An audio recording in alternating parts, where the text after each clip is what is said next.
കൂട്ടുകാരെ, ഇന്ന് ഇതേപോലെ ഒരു അടിപൊളി സ്നാക്സ് ആണ് തയ്യാറാക്കുന്നത്. ഉണ്ടല്ലേ? അപ്പോഴും വീഡിയോയിലേക്ക് പോവാം. കൂട്ടുകാർക്ക് ഇഷ്ടമായാൽ ഒന്ന് സബ്സ്ക്രൈബ് ചെയ്ത് സപ്പോർട്ട് ചെയ്യുക. കൂട്ടുകാരെ, സെലം ബ്ലോസിലേക്ക് സ്വാഗതം. ഇന്നൊരു സ്നാക്സിന്റെ റെസിപ്പി നോക്കാം. അതിനായിട്ട് ഒരു ഗ്ലാസ് ഗോതമ്പ് മാവാണ് എടുത്തിരിക്കുന്നത്. സാധാരണ നമ്മുടെ ആട്ടയുണ്ടല്ലോ, അതാണ്. കാരണം റേഷൻ കടയിലൊക്കെ കിട്ടുന്ന ആട്ടമാണല്ലോ, അതിൻ്റെ ഒരു ഗ്ലാസ്സാണ് എടുത്തിരിക്കുന്നത്. ഇതിലേക്ക് 1 ടീസ്പൂൺ ചുക്കിൻ്റെ പൊടി ചേർത്ത് കൊടുക്കുക. അത് കഴിഞ്ഞ് 1 ടീസ്പൂൺ ജീരകം ചതച്ചത് ചേർത്ത് കൊടുക്കുക. ഏലക്കാപ്പൊടി 1 ടീസ്പൂൺ.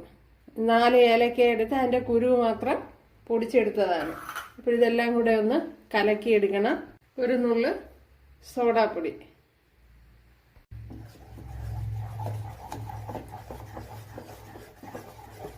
ഇപ്പോൾ ഇതേപോലെ നല്ല പോലെ ഒന്ന് കലക്കിയെടുക്കണം. അപ്പോഴാ കട്ടയൊക്കെ ഒന്ന് മാറി വരും.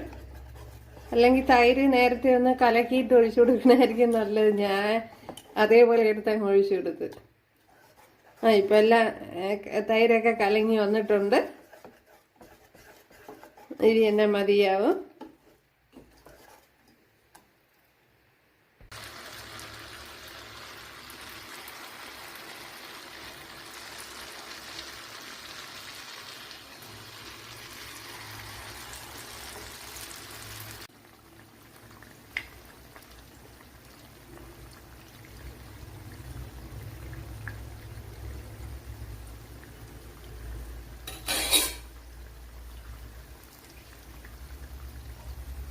എടുത്ത് മാറ്റാം.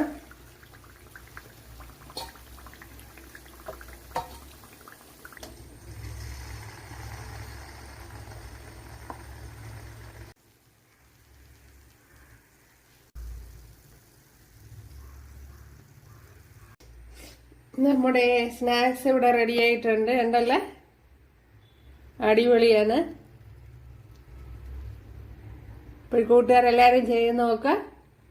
അതേപോലെ തന്നെ ഒരു അരമണിക്കൂർ റെസ്റ്റ് ചെയ്യുന്നത് നന്നായിരിക്കും. അപ്പോഴും കുറച്ചുകൂടെ ഞാൻ ഏറ്റവും അവസാനമൊക്കെ ഉണ്ടാക്കിയത് ഇതേപോലെ നല്ല ഗുമ്മന വന്ന്. അതുപോലെ വലിയ പാത്രത്തിൽ ഉണ്ടാക്കുന്നത് കുറച്ചുകൂടെ ഇതേപോലെ നല്ല പൊങ്ങി വരും. പിന്നെ ഒരെണ്ണം വീതമൊക്കെ ആകുമ്പോൾ കുറച്ചുകൂടെ നന്നായിട്ട് പെർഫെക്റ്റ് ആയിട്ട് കിട്ടും. പിന്നെ വലിയ പാത്രത്തിലാണെങ്കിൽ കൂടുതൽ ചേർത്ത് കൊടുക്കുക. അപ്പോഴതൊക്കെ ശ്രദ്ധിച്ച് ചെയ്യുക. കൂട്ടുകാർക്ക് ഇഷ്ടമായാലും ഒന്ന് സബ്സ്ക്രൈബ് ചെയ്ത് സപ്പോർട്ട് ചെയ്യുക. അടുത്തൊരു വീഡിയോ ആയിട്ട് കാണാമെന്ന് അറിഞ്ഞുകൊണ്ട് എല്ലാവർക്കും താങ്ക്സ്.